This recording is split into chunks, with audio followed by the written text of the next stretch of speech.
In today's video, we'll discuss about Carnage boiler. The Carnage boiler is a horizontal fire tube boiler with an internal fire tube. Carnage boiler were first manufactured in the year 1812 by Richard Trevithick. Carnage boiler have a long horizontal cylindrical cell. This boiler has only one fire was running from front to back.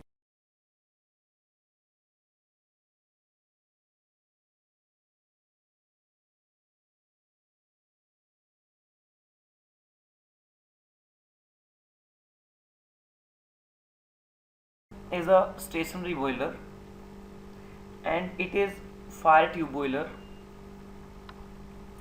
It is internally fired and natural circulation boiler, and the position of cornice boiler that is horizontal, and this type of boiler that is quite similar to the Lancashire boiler, but here is some difference as comparison to Lancashire boiler. Now we discuss about the some specification of cornice boiler. Specification of cornice boiler. In cornice boiler, the cylindrical cell that is of 1.2 1.75 meter diameter. The dia of the cylindrical cell that varies from 1.25 to 1.75 meter, and the length of the cell that varies from 4 to 7 meter. Number of the internal flue tubes used, these are 1. Diameter of internal flue tube that is 0.6 times dia of the cylindrical cell, and the maximum working pressure that is 10.5 bar,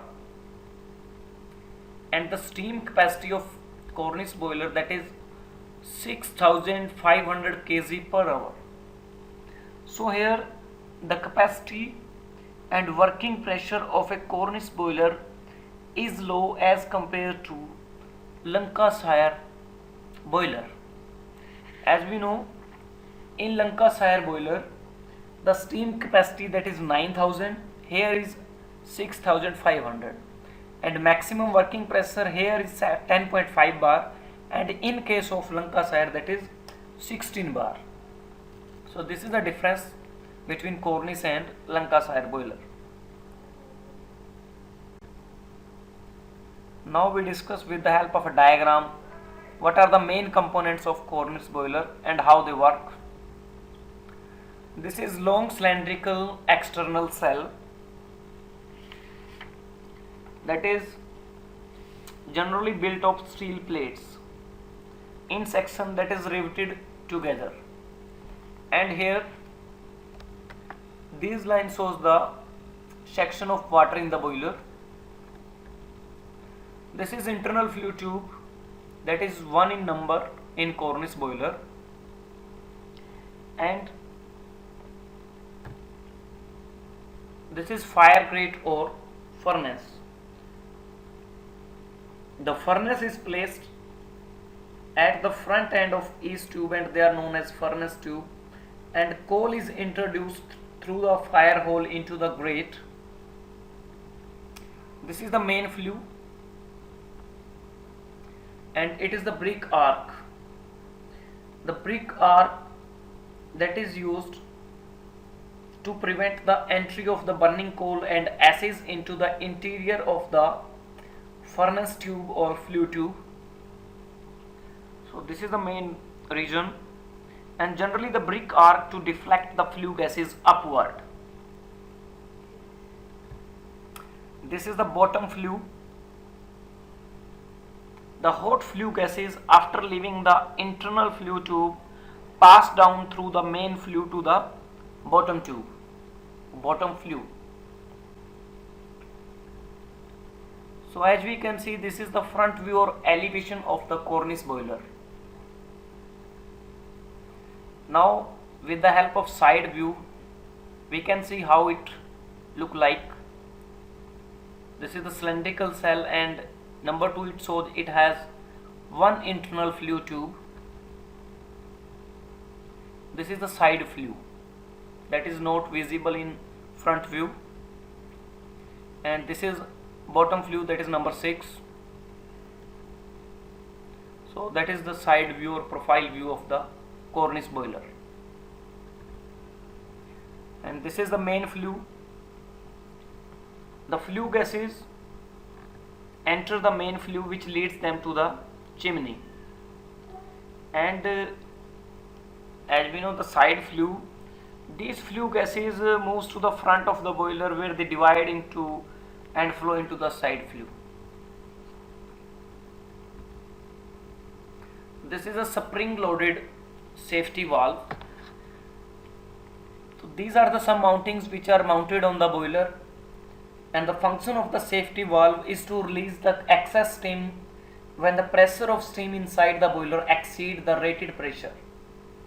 And as soon as the pressure of steam inside the boiler exceeds the rated pressure, the safety valve automatically opens and excess steam rushes out into the atmosphere till the pressure drops down to the normal value. And safety valve generally mounted on the top of the cell. And in case of Cornish boiler, spring loaded type safety valve is used. Next is that is the stop valve. A stop valve is a valve which is placed directly over a boiler and connected to a steam pipe which carries steam to the engine. If valve is placed in steam pipe leading the steam to the engine and placed near the engine, it is usually termed as stop valve. And the function of the stop valve is to regulate the flow of steam from one steam pipe to other, or from the boiler to the steam pipe. This is the high steam low water safety valve. The high steam and low water safety valve, it serves the following function. The steam automatically escape out when level of water falls below a certain level, and it automatically discharges the excess steam when pressure of steam rises above a certain pressure. And this is a single device in which two valves are combined in one to serve the above mentioned purpose. And this type of valve that is generally used in Lancashire or Cornish boiler, and it cannot be used on mobile boiler. This is the main hole.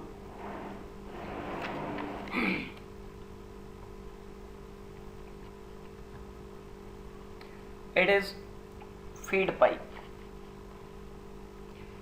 A feed pipe controlled by a feed valve is used for feeding water uniformly. When boiler is strongly heated, the steam generated carries a large quantity of water in the steam space, that is known as priming, and it is the anti-priming pipe. Anti-priming pipe is provided to separate out water as far as possible, and stop valve thus receives the dry steam. This is blow of coke. Blow of coke removes the mud etc. that settle down at the bottom of the boiler by forcing out some of water, and it is also used to empty water in the boiler whenever required for inspection. And at number 12, that is main hole, this is provided at top and bottom of the boiler for cleaning and repair purpose. And this is the pressure gauge. The function of pressure gauge is to measure the pressure exerted inside the boiler. So these are two view of the Cornish boiler, front view and side view. And now we plot the top view. From top view, it is clearly visible. It has one internal flue tube, and this is the brick structure, and these are the dampers.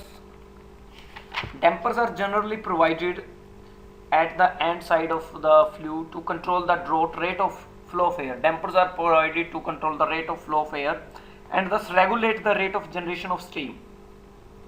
And these dampers are operated by chain passing over a pulley on front of the boiler. And now we try to understand the working of this boiler.